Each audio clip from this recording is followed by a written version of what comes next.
Olá, eu sou a professora Adriane Leonardo. Seja bem-vindo a mais uma aula do Português em Detalhes.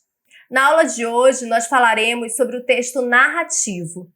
Na aula passada, nós falamos sobre as características gerais das tipologias textuais, que é um assunto muito cobrado nas provas de Enem e de concursos públicos. Se você não assistiu a essa aula, pode clicar no link que vai estar na descrição.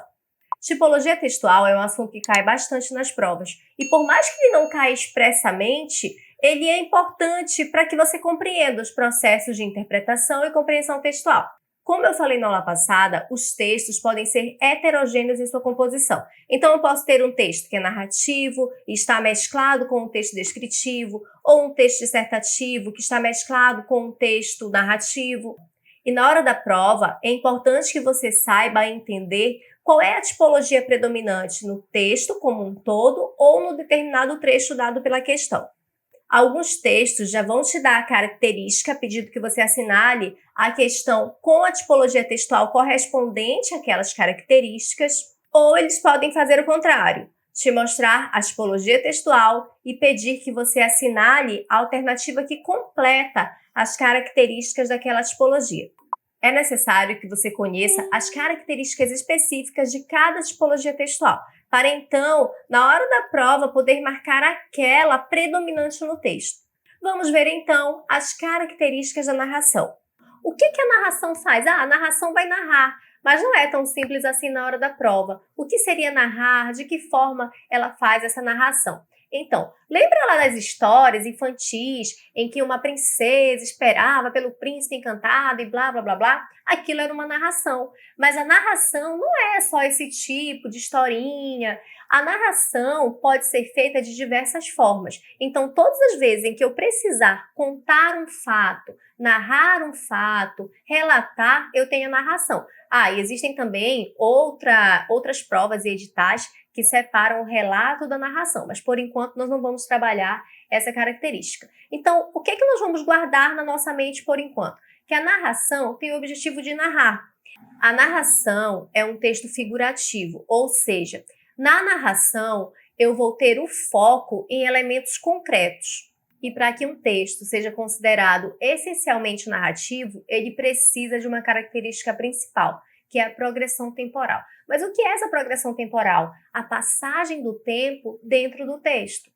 Além dessa progressão temporal, nós vamos ter como característica de um texto narrativo o uso de personagens. A personagem pode ser principal, pode ser secundária. Então, a narração vai ter personagem, o espaço, o tempo, o narrador, que pode ser o narrador que participa da história, que pode ser em primeira pessoa ou em terceira pessoa.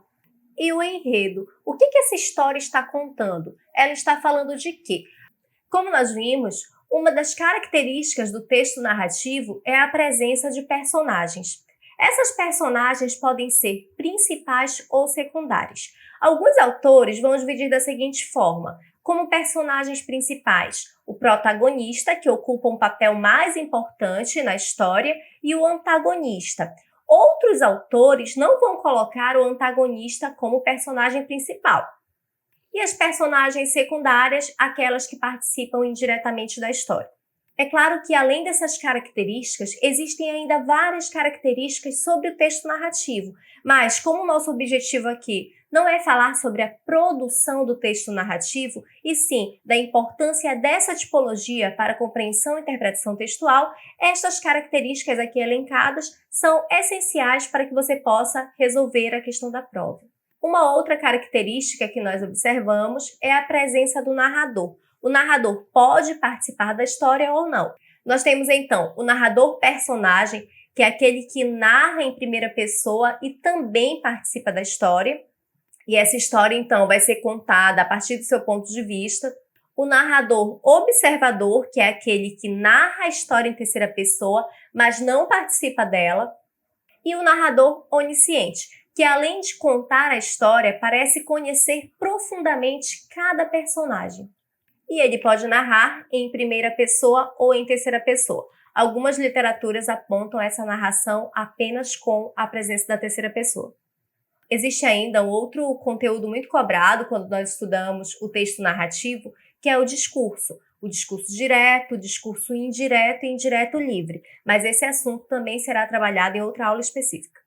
Nós vamos agora ver um exemplo de texto narrativo. Embora saibamos que o texto narrativo tem personagens, tem espaço, tem o narrador, mas isso não é bastante para que esse texto seja predominantemente uma narração. O elemento principal para que o meu texto seja de fato uma narrativa é a presença da progressão temporal.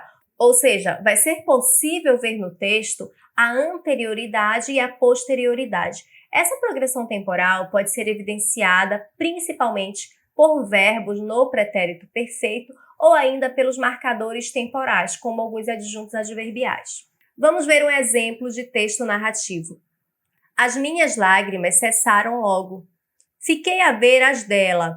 Capitu enxugou-as depressa, olhando a furto para a gente que estava na sala. Redobrou de carícias para a amiga e quis levá-la, mas o cadáver parece que a retinha também. Momento houve em que os olhos de Capitu fitaram o defunto. Quais os da viúva, sem o pranto nem palavras desta, mas grandes e abertos como a vaga do mar lá fora, como se quisesse tragar também o narrador da manhã. Nós temos então aqui um exemplo de texto narrativo. Na próxima aula nós veremos o texto descritivo e vocês vão observar que neste texto também há características da descrição. Mas por que eu posso dizer que, embora existam traços descritivos, o meu texto predominante é o narrativo? Como eu disse há pouco, para que um texto seja predominantemente narrativo, o principal fator é a presença de progressão temporal. E isso vai ser evidenciado pelos seguintes aspectos neste texto. Nós temos aqui, além das personagens e do narrador, a presença do pretérito perfeito, como podemos observar em cessaram, fiquei, enxugou-as. Então, aqui nós vamos ver a presença dos verbos no pretérito perfeito, redobrou, houve, fitaram. É possível perceber que ocorre uma sequência de ações, ou seja, a relação de anterioridade e a relação de posterioridade. Às vezes, essa progressão temporal também vai ser marcada pelos adjuntos adverbiais, ontem, naquela manhã, no outro dia. Agora, muita atenção para este exemplo. Às vezes as pessoas acham que o texto narrativo acontece apenas em palavras. Ah, mas eu disse que existe a progressão temporal. Eu falei também que ela é feita pelo verbo e pelo adjunto adverbial. Mas aqui neste texto eu não tenho nenhuma evidência de verbo, nem de adjunto adverbial. Como é que eu vou avaliar essa progressão temporal, já que o texto não tem palavras? No texto visual, essa sequência temporal vai se dar pela progressão das cenas. Então, nós vamos observar que no primeiro quadrinho, o menino vai andando tranquilamente. No segundo quadrinho, ele tropeça. Epa, ele acaba tropeçando. E aí, aqui é o único momento em que aparece um trecho verbal também, mas é somente uma interjeição.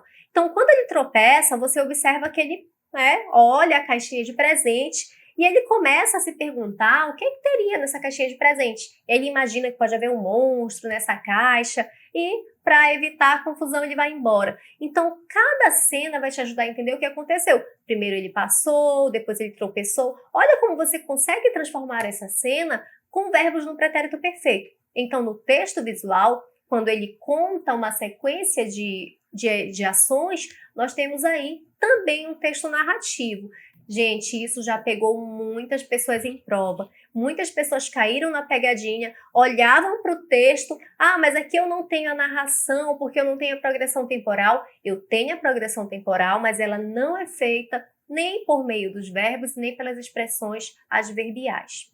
Essas foram as características do texto narrativo para que você consiga gabaritar as questões da sua prova. Quando nós estudarmos todas as tipologias elencadas, nós vamos fazer uma aula de resolução de questões. Se ficou alguma dúvida sobre o assunto, é só deixar nos comentários. Na próxima aula, estudaremos as características do texto descritivo. Até mais!